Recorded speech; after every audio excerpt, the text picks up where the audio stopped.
Hey Quilty friends, I'm Natalia Bonner and I am excited to share with you all another fun series in machine quilting.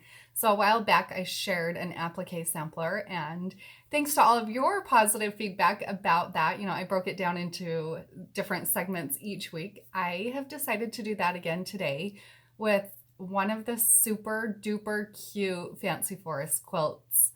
I've quilted quite a few of these and they've all been so much fun. I love that I can bring kind of traditional elements like feathers and more modern elements like ruler work and straight lines all together in one really pretty modern quilt. So um, over the next several weeks, I'm going to be walking you through or showing you videos, walking you through a little bit of my machine quilting process. And today I'm going to start out with the bunny block.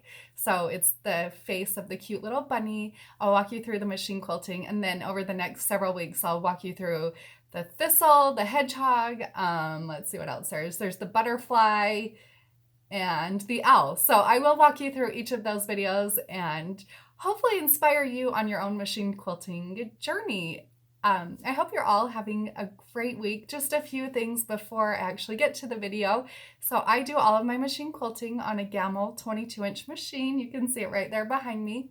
The batting that I am using on this quilt is one layer of the Quilter's Dream wool. The thread that I'm using on this quilt is So Fine on the top by Superior Threads, and then on my bobbin I'm using Bottom Line. So all of those products are available for purchase on my website, peaceandquilt.com. Hope you enjoyed this video, and I'll be back on Friday with a question and answer, and again next Monday with another little segment in this video series. Have a great day, everybody.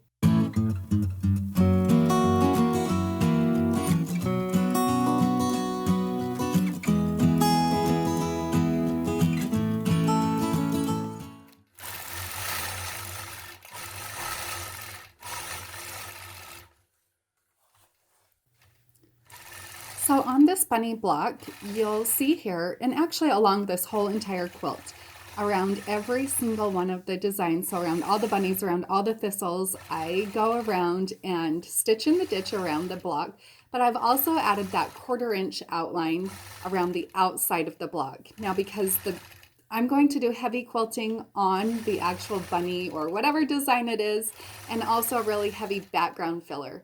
So I feel like that small little space there in the outside really gives my eye a nice place to rest. If you followed my videos, if you follow me over on Patreon, you know that that's something I really love to do with my machine quilting.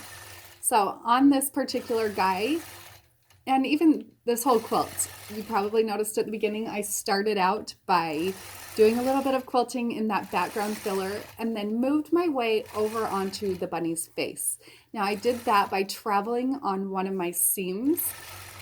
That way I was able to move over onto the bunny with no stops and starts. So that's something I try to do with all of my machine quilting. Whenever I can travel somewhere and eliminate a stop and start, it makes my process smoother. I feel like it makes my quilting overall look a little bit better. So on the bunny's face, now we've moved over, quilting right on his face. I chose to keep it really simple. I didn't want anything to actually take away from his face or, just keep it crisp and clean and kind of modern. So I'm using my 4-in-1 machine quilting ruler and stitching straight lines, back and forth straight lines on his face 1/2 inch apart. Now, the way that I've designed my 4-in-1 machine quilting ruler, it makes it so that I can use nice, consistent 1/2 inch spacing without doing any marking on my actual quilt top. So I'll use my ruler, work my way around.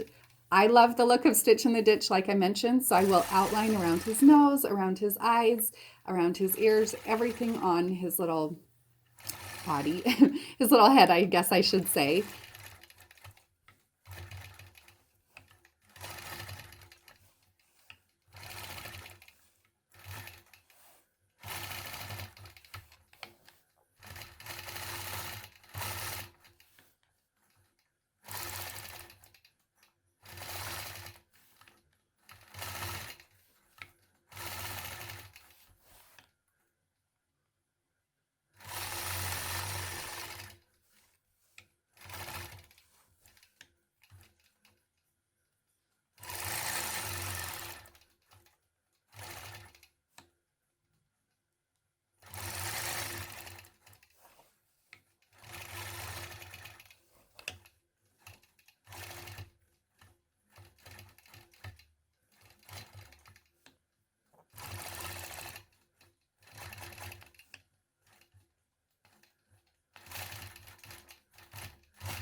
When I move up to the top, so when I get up to his ears and start quilting on his ears, I am actually going to do a little bit of feather work.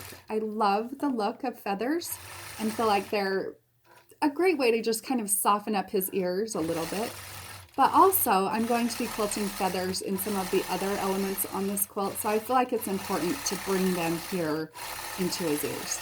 So nice bump back feather. If you need more inspiration or direction with your feathers, make sure to check out my book, Visual Guide to Free Motion Quilting Feathers. I also have an online interactive class where I walk you step by step through the machine quilting process of quilting feathers.